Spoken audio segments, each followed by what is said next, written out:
ka-LG, good morning po. Ah, Unting talakayan muna tayo mga ka-LG about sa pagtatanim ng papaya.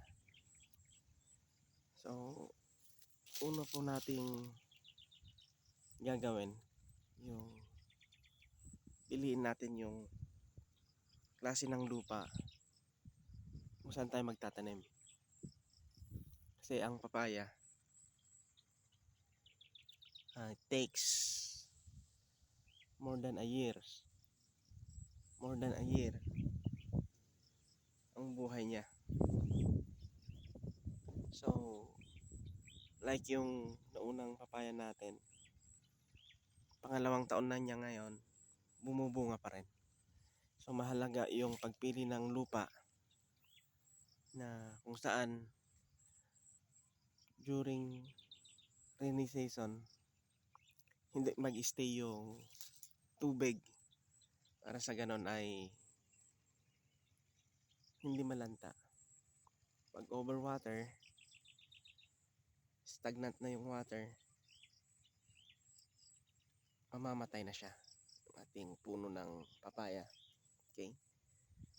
So yung naangkop, yung kagaya ng ating soil dito, sandy loam,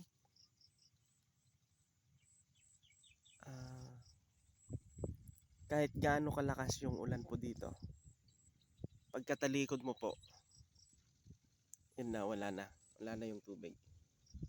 So yun po yung isang consider po natin. Drainage system, okay, maayos, bababa lahat yung tubig pag may malakas na ulan, hindi mag-i-stay yung tubig. Pag nakapili na tayo ng lupa ating pagtatamnan, sa tingin nyo ay okay na, land preparation po. Maganda po yung land preparation. Although ang papaya hindi naman namimili ng magandang klaseng pagbungkal, pero mas maganda pa rin kung mai-prepare na mabuti yung lupa na ating tinatamnan. Like lalagay tayo ng organic, yun po ang maganda. Okay. Pag tama na yung soil, land preparation, susunod, dapat alam natin yung binhi nating tatanim. Seed selection. So yung variety ng ating papaya, yun yung naranasan na po nating naitanim nung una. Yung trial natin na more than 20. Ito po yung Red Lady, gawa ng Nonyo seed. Okay. So, maraming klaseng Red Lady po. Mayroong Red Lady rin si S-Ways, nagkalat na po. Okay. Pero si Nonyo seed, yun ang ating kinuha. Yun yung ating binili. Okay. Pag okay na yung soil, land preparation, seed selection, okay.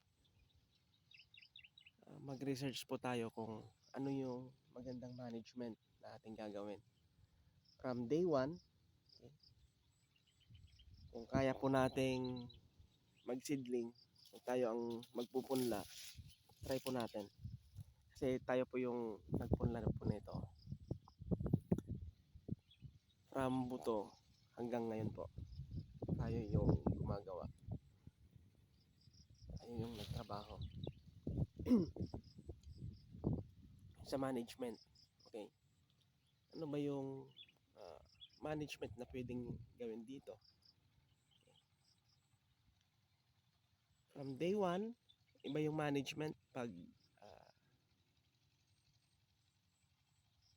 vegetative stage at ito na, fruiting stage.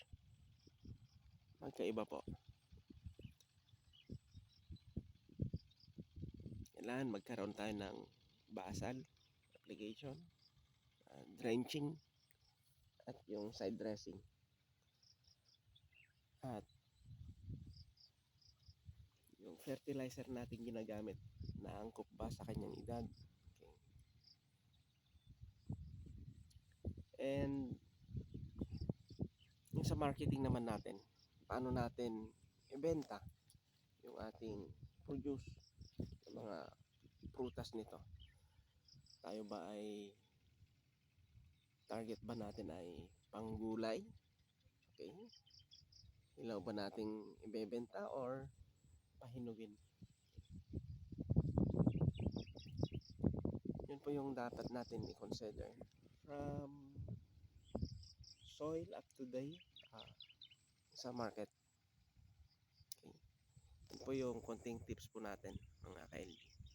At i-discuss natin one by one later on yung mga nabanggit natin para ma-elaborate ng mabuti. Okay. Happy farming po mga ka-LG. Thank you.